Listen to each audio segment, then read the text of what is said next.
After 3 years managing client accounts, my husband's father gave my position to his poker friend's daughter. I cleared out my office with eerie calm. "She'll love the clients," I said. When the biggest account called the next day, the new manager froze. "They're all pulling out," she gasped, staring at her screen as the conference room door clicked shut behind me, and I knew my world had just shifted forever. Kevin Sr. sat behind his mahogany desk like a king delivering judgment, his fingers drumming against the polished wood. My husband Kevin slouched in the corner chair, studying his shoes as if they held the secrets of the universe. The air felt thick, suffocating, like breathing through wet cotton.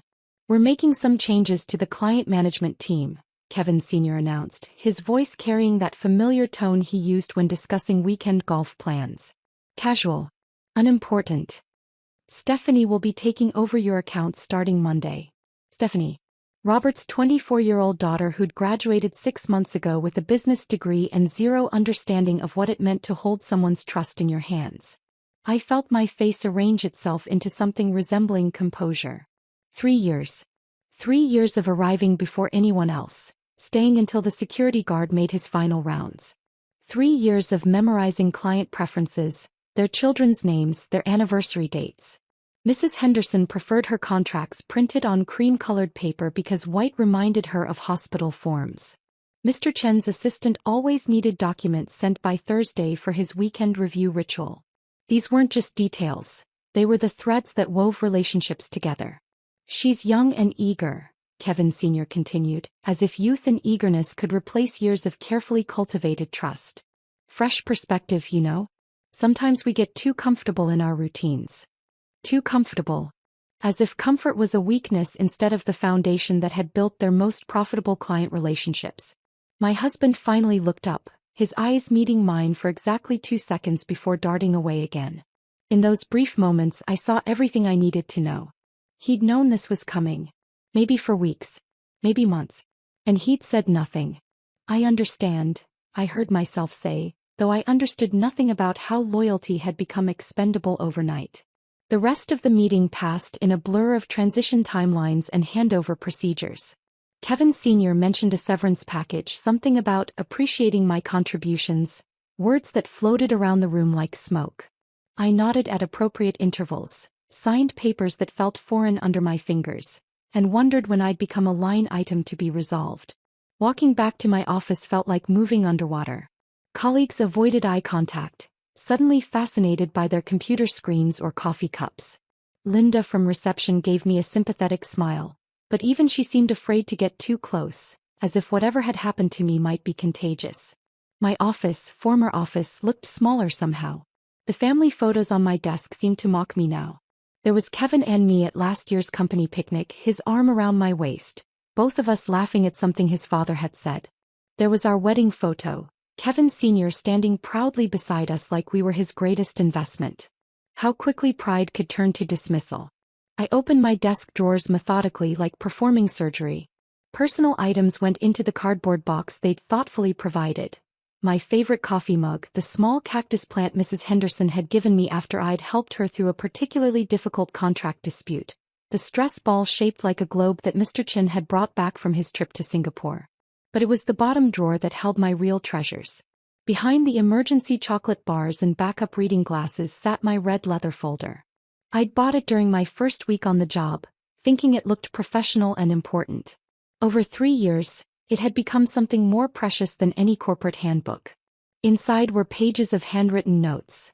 Not the official client files that lived in the company database, but the human details that made business personal. Anniversary dates, children's achievements, favorite restaurants, vacation preferences, health concerns they'd mentioned in passing. The kind of information you couldn't find in any spreadsheet or formal report. Mrs. Henderson's husband preferred their meetings scheduled after 10 in the morning because his arthritis made early mornings difficult. Mr. Chen's daughter had just started college and he worried constantly about her adjusting to campus life. The Williams account always sent Christmas bonuses to their vendors because they remembered what it was like to struggle when they were starting out. These weren't just client notes. They were relationship maps, carefully drawn over countless conversations and shared moments. They represented the difference between managing accounts and nurturing connections. I slipped the folder into my purse instead of the cardboard box. Some things were too valuable to leave behind, too personal to hand over to someone who saw clients as numbers on a spreadsheet rather than people with stories and dreams and fears. Stephanie appeared in my doorway as I was taping up the box, her perfectly styled blonde hair catching the fluorescent light. She wore a navy blue suit that probably cost more than I'd spent on clothes all year, and her smile had the practiced brightness of someone who'd never had to earn anything she'd been given. "I'm so excited to work with your clients," she gushed, as if they were gifts being passed down rather than relationships built on years of trust and mutual respect. "I've already started reviewing their files.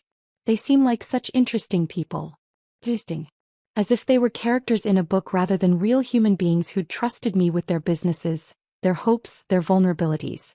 "They'll love working with you," I replied, and for the first time all day, I meant exactly what I said, though perhaps not in the way she expected. As I carried my box toward the elevator, I felt strangely calm. The red leather folder pressed against my hip through my purse. A quiet reminder that some things couldn't be transferred in a company memo or explained in a transition document.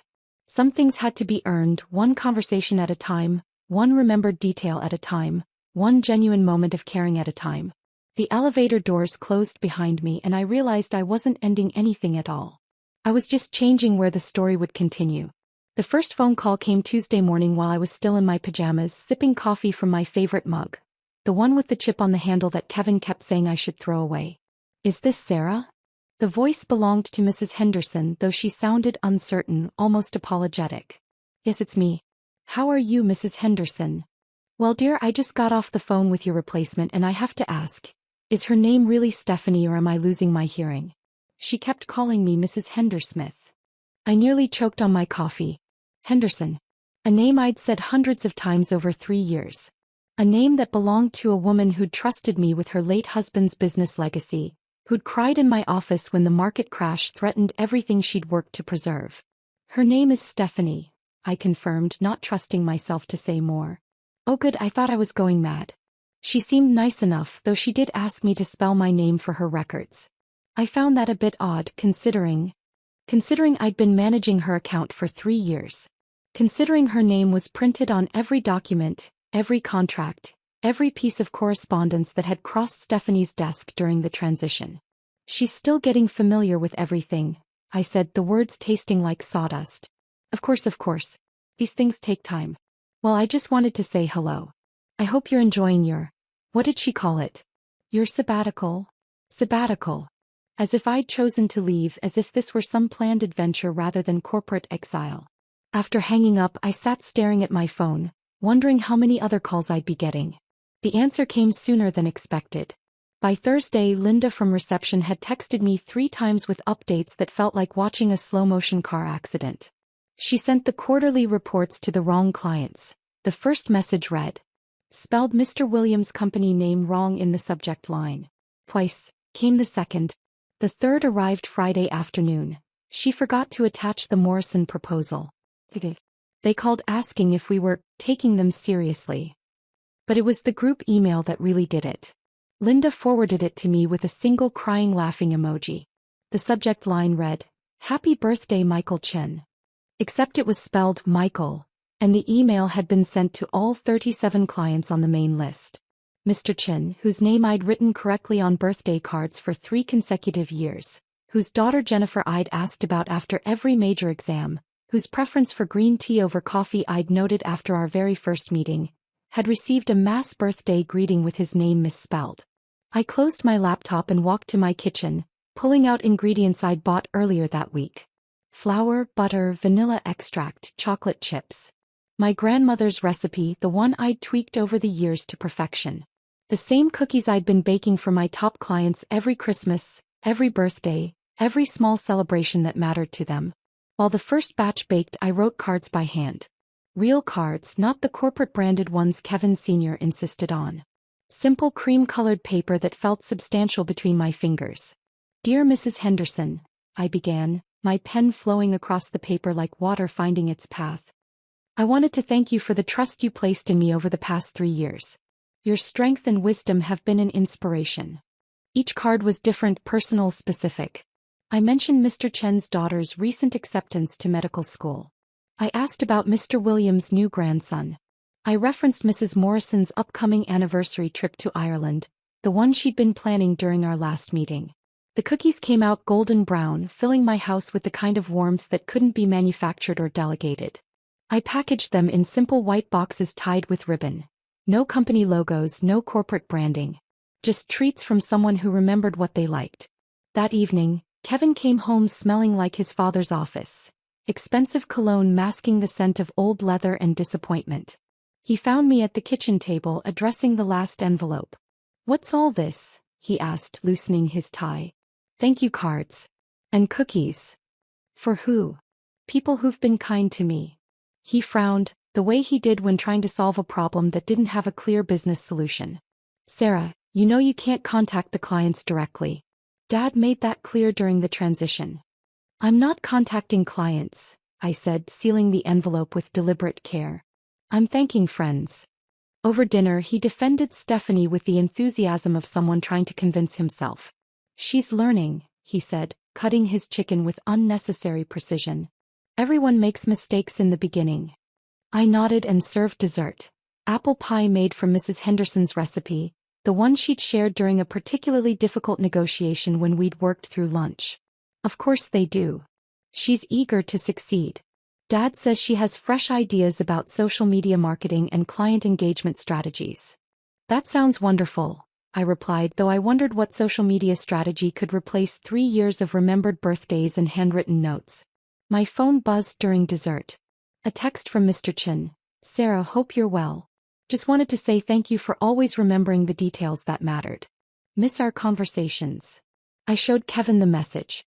"That's nice," he said, but his voice carried an edge I'd never heard before. "You should probably keep those interactions brief. We don't want any confusion about boundaries." Boundaries. As if caring about people came with territorial limits. As if relationships could be copyrighted and transferred like office equipment. Later that evening, alone in my study, I opened my laptop and found my contact list. Not the corporate database that belonged to the company, but my personal address book. The one filled with details I'd collected through genuine conversations and shared moments. Mrs. Henderson's home address, where she preferred to receive personal correspondence. Mr. Chen's daughter's college dorm, where care packages were always welcome. The Williams family's lake house, where they spent summers and appreciated hearing from people who remembered their stories. Some gifts couldn't be delegated or learned from training manuals.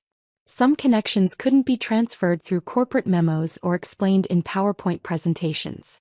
As I prepared the packages for mailing, I realized that Stephanie could have the office, the title, even the client database. But she couldn't have the relationships. Those belonged to the people who had built them, one remembered detail at a time. The girl who couldn't read a room was about to discover that rooms full of people who felt forgotten had very long memories. The post office became my second home that week. I stood in line every morning at 9:30, arms full of carefully wrapped packages that had nothing to do with quarterly reports or profit margins and everything to do with the small moments that make life meaningful. Mrs. Chen's strawberry jam went out first. Not the store-bought kind, but the recipe I'd learned from my mother-in-law before she passed. The one that required standing over a hot stove for 2 hours, stirring constantly to prevent burning. I'd remembered Mrs. Chin mentioning how much she missed her grandmother's homemade preserves during one of our coffee meetings last spring. The label I handwrote simply said, "Made with love," in my careful script. The baby blanket took 3 weeks to finish. Soft yellow yarn because Mr. Williams hadn't wanted to know the gender beforehand. "We want to be surprised," his wife had told me during our last phone call. I'd started knitting the night I cleaned out my desk, each stitch a meditation, each row a prayer for new beginnings. The pattern was simple but elegant, something that would last through multiple babies and eventually become a family heirloom. For Mrs. Morrison, I pressed flowers from my garden between sheets of wax paper, creating bookmarks from the roses and lavender that reminded me of the Irish countryside she'd described so vividly. She'd shown me photos of the cottage where she and her late husband had honeymooned 40 years ago, the place she planned to revisit for their anniversary. "The roses there smell like heaven," she'd said, her eyes distant with memory. Each package went out without fanfare, without business cards or promotional materials. Just my personal return address in the corner, written in the same careful handwriting I'd used for their birthday cards and thank you notes over the years. The responses started trickling in by Thursday. Sarah, the jam is absolutely perfect, Mrs. Chin wrote. It tastes exactly like my grandmother's recipe. How did you know? I've been searching for that flavor for 20 years. Mr. Williams called my personal phone, his voice thick with emotion. The blanket is beautiful. Margaret cried when she opened it. She said only someone who truly cared would remember such details. Are you still available for consulting work? I deflected gently the way I'd learned to do. I'm taking some time to focus on family right now, but thank you for asking. How is Margaret feeling? Is the morning sickness getting better? Much better thanks to your recipe for ginger tea. She still has the card you sent with the instructions. Meanwhile, Linda's updates from the office painted a different picture entirely. She'd taken to sending me screenshots of Stephanie's social media posts, each one more tone-deaf than the last. Crushing it in client relations. #bosslife #neversettle. Read one, posted alongside a perfectly staged photo of Stephanie at her desk, laptop open to what looked suspiciously like a Pinterest page rather than client files. Coffee meeting with Mr. Williams. Love connecting with our amazing clients. #networking #success. Came another, though Linda's follow-up text revealed the truth. She spent the entire meeting trying to pitch him social media services for his manufacturing company. He makes industrial equipment, Sarah. For factories. She kept saying, we need to make your brand more Instagram-worthy. The breaking point came on a Tuesday afternoon. I was in my kitchen experimenting with a new scone recipe for Mrs. Henderson. She'd mentioned loving the ones from a bakery in Scotland during our last conversation, when my phone buzzed with a message from Linda that made me pause mid-stir. Emergency. She's locked in the bathroom crying. Something about the Morrison account. Kevin Sr. is pacing his office. Can you call me? Instead of calling, I drove to the office. Not to interfere, not to gloat, but because Linda sounded genuinely worried, and despite everything I still cared about the people I'd worked with for 3 years. I found Linda in the break room, stirring her coffee with unnecessary vigor. She got an email from Mrs. Morrison's assistant, Linda whispered, even though we were alone. Apparently, Stephanie sent them a proposal for modernizing their brand identity, and suggested they needed a younger demographic approach. Mrs. Morrison is 73, Sarah. Her entire client base is retired professionals who value tradition and stability. Oh no. It gets worse. The assistant replied asking if this was some kind of joke, considering Mrs. Morrison's business specializes in estate planning for seniors. Stephanie panicked and sent 3 follow-up emails trying to explain, each one making it worse. The final one had a typo in Mrs. Morrison's company name. Through the break room window I could see Kevin Sr.'s office. He stood behind his desk, phone pressed to his ear, his face the color of overripe tomatoes. His free hand gestured wildly, the way it did when he was trying to salvage a situation that had already spiraled beyond recovery. Mrs. Morrison's assistant called to speak with you specifically, Linda continued. When they were told you no longer worked here, they asked for your personal contact information. Stephanie overheard and, well, that's when the waterworks started.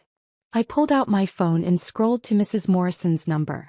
Not the business line, but her personal cell, the one she'd given me after her husband's funeral last year, when she'd needed someone to talk through the complicated emotions of taking over a business that had been built for two. Mrs. Morrison? It's Sarah. I heard there might have been some confusion about your account, and I wanted to make sure you're okay. Sarah dear, thank goodness. I was hoping you might call. I received the most peculiar email today suggesting I needed to attract 20-somethings to my estate planning practice. I thought perhaps it was some sort of mix-up. I'm sure it was just a misunderstanding. The new account manager is still learning about your business model. Well, I hope she learns quickly. I've been with this firm for 8 years because of you, dear. Your replacement seems lovely, but she suggested I start a TikTok account to engage with millennials about death planning. I'm afraid I don't even know what TikTok is. After hanging up, I sat in my car in the parking lot, watching employees come and go through the glass doors I'd walked through every morning for 3 years. Some waved when they saw me. Others looked away quickly, as if acknowledging my presence might somehow implicate them in whatever corporate drama was unfolding inside. My phone buzzed with another text from Linda. She's out of the bathroom but won't stop asking how you made the clients actually like you. Kevin Sr. wants to know if you'd consider coming back as a consultant. I didn't reply immediately. Instead, I drove home and finished making Mrs. Henderson's scones, humming softly to myself as I worked. The afternoon light streamed through my kitchen window, warming the flour-dusted countertop where packages waited to be mailed, each one a small act of rebellion against the idea that relationships were transferable assets rather than gardens that required years of patient tending. The scones were cooling on wire racks when Kevin came home that Friday, his shoulders carrying the weight of 3 weeks' worth of disasters. He dropped his briefcase by the door with a thud that seemed to echo through our suddenly too quiet house. "The Patterson Group terminated their contract today," he said without preamble, loosening his tie with jerky movements. 8 years with the firm. Gone. I continued transferring scones to a storage container, my hands steady despite the tremor I felt building somewhere deep in my chest. The Patterson Group. I'd negotiated their first major deal, celebrated their expansion into 3 new markets, sent flowers when Mr. Patterson's wife had her cancer scare. What reason did they give? Kevin opened the refrigerator and stared inside as if the answers might be hiding behind the milk cartons. They said their new account manager seemed unfamiliar with their business model, and they needed someone who could anticipate their needs rather than react to them. Anticipate their needs. Like knowing that Mr. Patterson always reviewed contracts on Sunday afternoons, so Friday delivery was essential. Like remembering that his assistant preferred phone calls to emails because she was dyslexic and processed information better when she could hear it.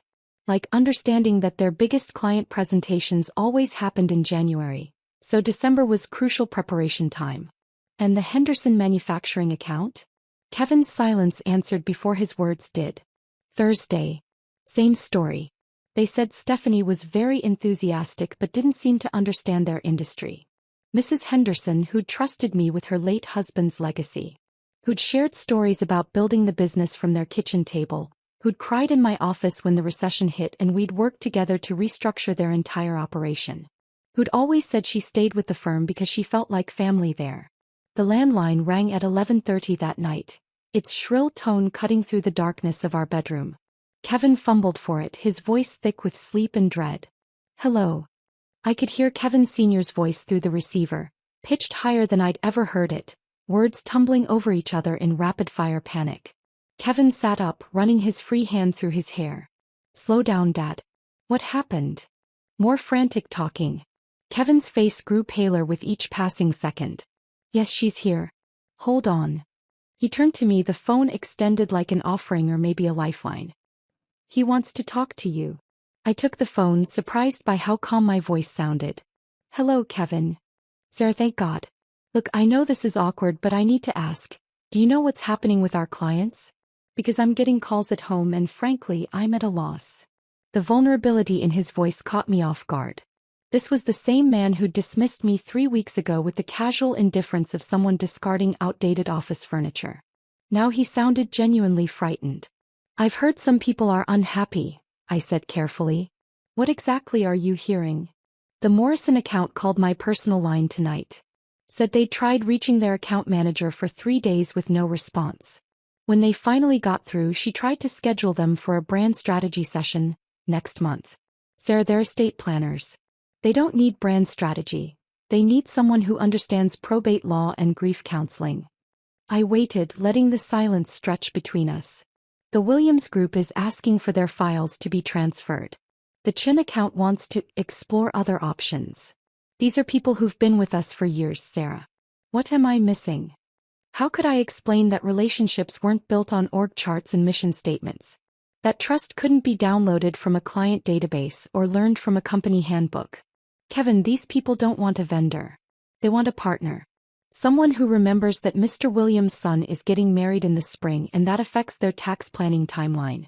Someone who knows Mrs. Morrison still lights a candle every month on the anniversary of her husband's death and might need extra support during those calls." But the files have all that information. Files have facts. They don't have feelings. The next morning brought an unexpected visitor. I was weeding my garden when I heard a car door slam in the driveway. Robert stood at my front gate, his usually perfect posture slightly stooped, his expensive suit wrinkled as if he'd slept in it. "Sarah? Could we talk?" I invited him in, offered coffee, settled him at my kitchen table like any other guest. but his hands shook slightly as he lifted the mug, and his eyes couldn't seem to meet mine directly. "She's trying so hard," he began without preamble. "Stephanie. She studies those client files every night until her eyes water. She's made spreadsheets, flowcharts, even bought books about relationship management." I nodded, genuinely sorry for the girl who was drowning in a job that had looked so simple from the outside. "But it's not working, is it?" Robert's voice cracked slightly. "The clients, they don't trust her. And I don't understand why. She's smart, educated, eager." "Robert, tell me about the first time you fell in love." He blinked, clearly thrown by the change in direction. What does that have to do with anything?" "Humor me." "Well, I met Patricia at a coffee shop. She was reading Hemingway and had this tiny frown of concentration. I kept going back every day for 2 weeks just to see that frown again."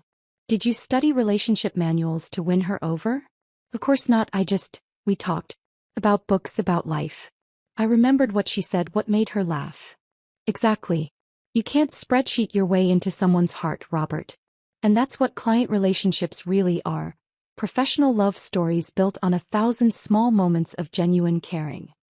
He was quiet for a long time, staring into his coffee as if it held answers he wasn't ready to face. "She's my daughter, Sarah. My only child. When Kevin Sr. offered her this position, I thought it was perfect. A chance to prove herself, to build something meaningful. She will build something meaningful, Robert. Just maybe not this." That Sunday, while Kevin was at the golf course, a delivery van pulled up to our house. The driver handed me a beautiful arrangement of pink tulips. My favorite, though I'd never mentioned that preference in any office setting. The card was simple cream-colored paper, the kind I'd always chosen for my own correspondence. "Thank you for always remembering us. With gratitude, the Morrison family." I buried my face in the tulips, breathing in their subtle fragrance, and for the first time in weeks, I smiled without reservation. Some gifts couldn't be earned through training seminars or motivational quotes. Some connections were built on the sacred act of truly seeing another person and remembering what you found there. The phone remained silent that afternoon, but somehow I felt more connected than I had in years. The tulips were still fresh in their vase when Kevin announced we were expected at his father's house for Sunday dinner. "Family tradition," he said, though his voice carried the enthusiasm of someone scheduling a root canal. I spent Saturday afternoon making Mrs. Chen's apple pear pie, the recipe she'd shared with me during a particularly difficult contract negotiation 2 years ago. "My grandmother's secret," she'd whispered conspiratorially, "is the cardamom. Just a pinch. It makes people remember the taste long after they've forgotten the meal." The kitchen filled with the warm scent of cinnamon and nutmeg as I rolled out the lattice top, each strip carefully woven like the relationships I'd spent years building. Kevin watched from the doorway, his expression unreadable. "You didn't have to make anything," he said. "Mom always orders from that bakery downtown." "I wanted to. Sarah." He paused, choosing his words carefully. "Maybe we should talk about how tonight might go. Stephanie will be there and things have been tense at the office." Tense. Such a polite word for the complete collapse of professional relationships that had taken years to build.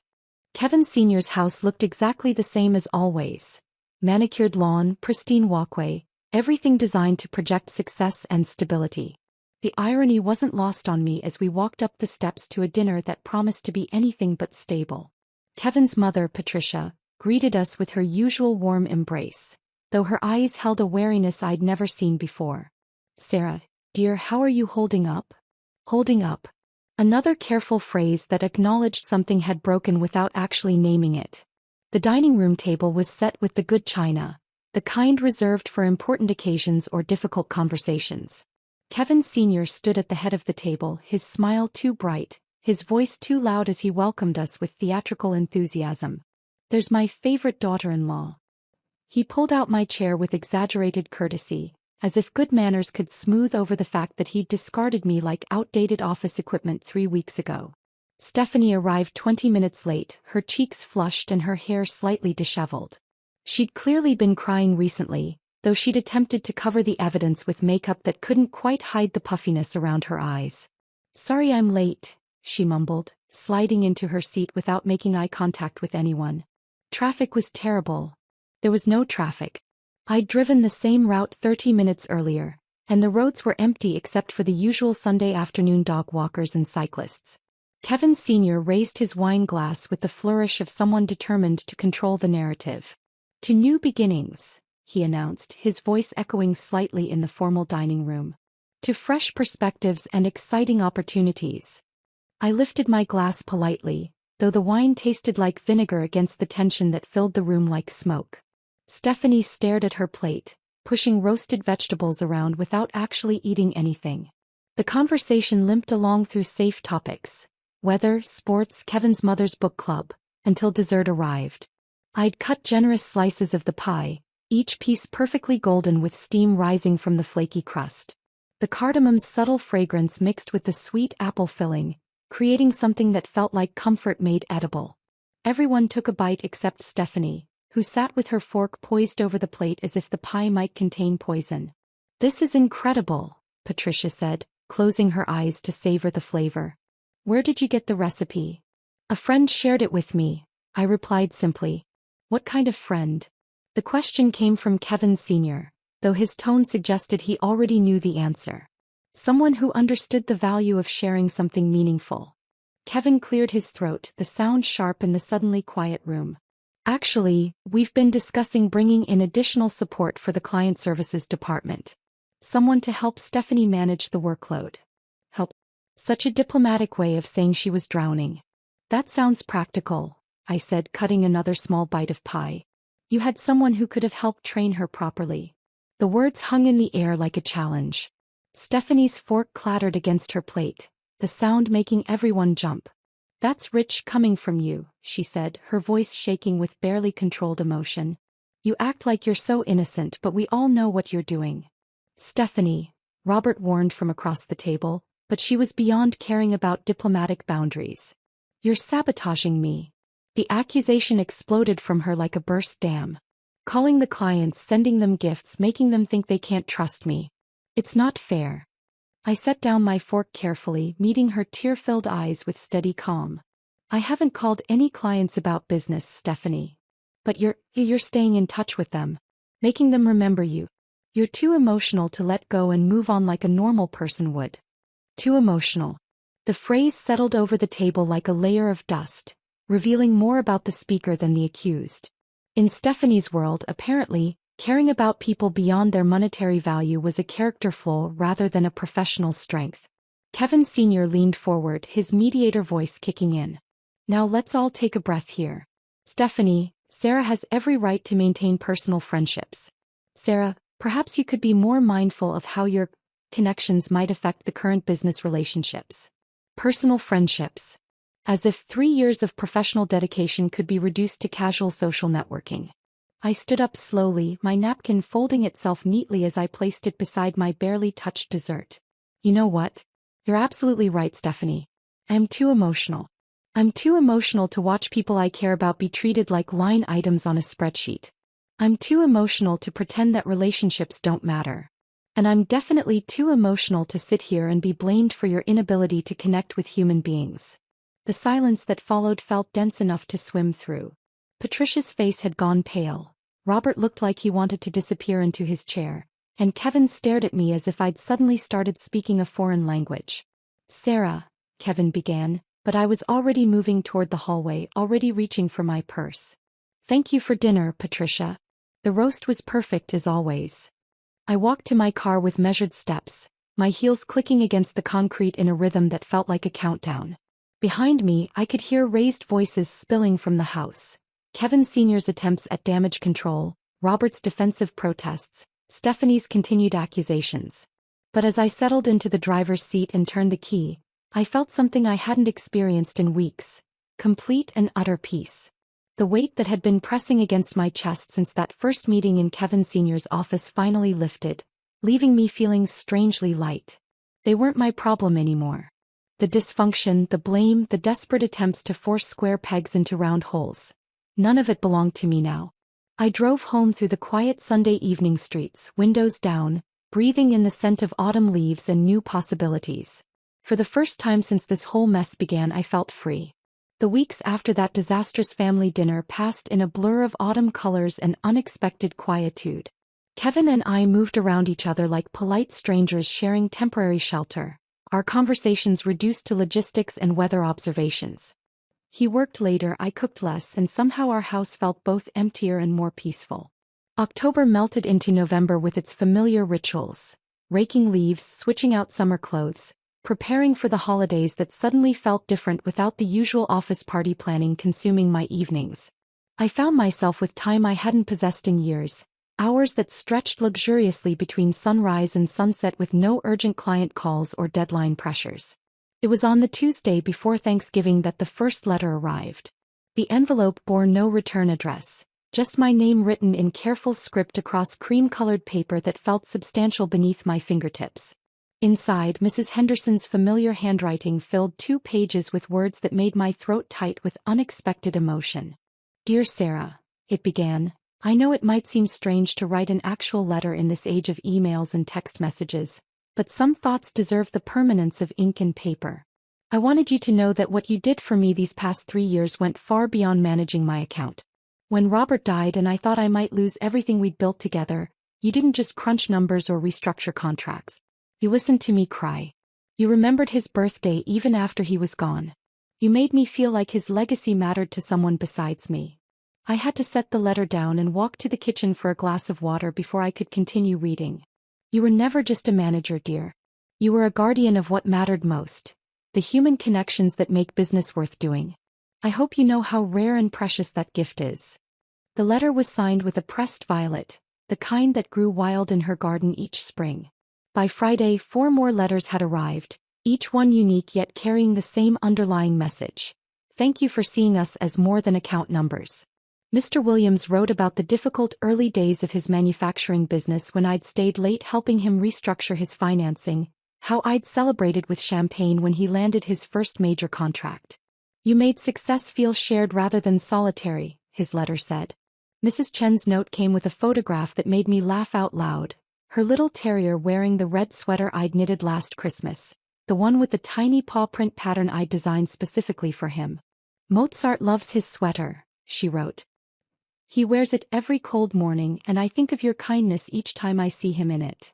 The Morrison family's letter arrived on official business letterhead, but the message was entirely personal. "You held our hand through the hardest year of our lives," it read. "When Dad died and left Mom to figure out a business she'd never really understood, you didn't just explain the legal requirements. You translated grief into manageable tasks, helped her honor his memory while building her own confidence." Mrs. Patterson's note was the shortest but perhaps the most powerful. "You taught me that successful business relationships are really just successful human relationships dressed in professional clothes. Thank you for never making me feel like just another client." Each letter felt like a gift I hadn't known I was waiting to receive. They arrived throughout that Thanksgiving week like autumn leaves drifting down, each one settling into place to create something beautiful and whole. Kevin found me reading them again on Thanksgiving morning, spread across our kitchen table like a collection of treasures. He stood in the doorway holding his coffee mug, studying my face with an expression I couldn't quite read. "Those from the clients?" he asked. "Former clients," I corrected gently. He sat down across from me, picking up Mrs. Chen's letter with careful fingers. After reading it silently, he set it down and met my eyes. "I had lunch with Mrs. Morrison yesterday." This was news. Kevin rarely had business lunches on his own, preferring to let his father handle the client relationship aspects of the firm. "She asked if you might be interested in doing some consulting work. Nothing official, just helping her navigate some year-end planning decisions. She said Stephanie never really understood her business model." I waited, sensing there was more. "She also mentioned that several other clients have been asking about you, wondering if you were taking on independent projects." "And what did you tell her?" "That I'd ask." He paused, rotating his coffee mug in careful half-turns. "Sarah, would you consider going back to the firm? Dad's been dropping hints about bringing you back in some capacity. Maybe as a senior consultant working with the accounts that need more personal attention." The offer hung between us like a bridge I wasn't sure I wanted to cross. Going back would mean returning to a place where I'd been dismissed as easily as outdated office equipment. It would mean pretending that the past month hadn't changed everything about how I viewed my worth and my priorities. "I never left the work, Kevin," I said finally. "Just the building." He frowned, not quite understanding. What do you mean? I mean the work I loved. Caring about people, helping them solve problems, being someone they could trust. That didn't require an office or a title or your father's approval. It just required me being myself. 2 days later, Linda texted with news that shouldn't have surprised me but somehow still did. Stephanie cleaned out her desk yesterday.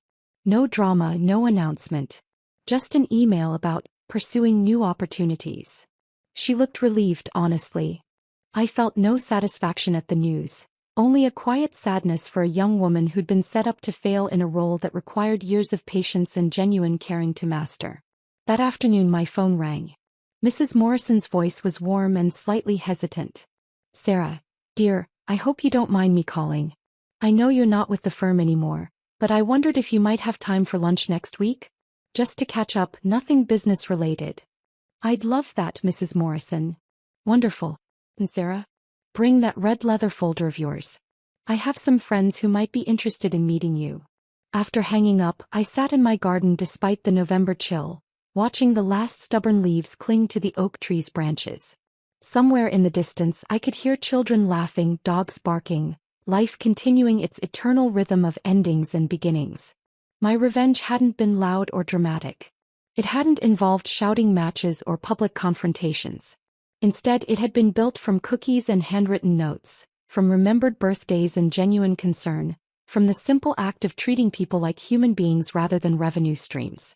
And as I watched those final leaves release their hold and spiral gracefully toward the earth, I realized that sometimes the most profound victories are the quietest ones, the kind that grow slowly in the soil of authentic relationships and bloom when you're not even watching. It was more than enough. It was everything. If this story of quiet revenge had you rooting for Sarah, hit that like button right now. My favorite part was when the client sent those heartfelt letters, showing that genuine connections can't be replaced. What was your favorite moment? Drop it in the comments below. Don't miss more inspiring stories like this. Subscribe and hit that notification bell so you never miss an upload.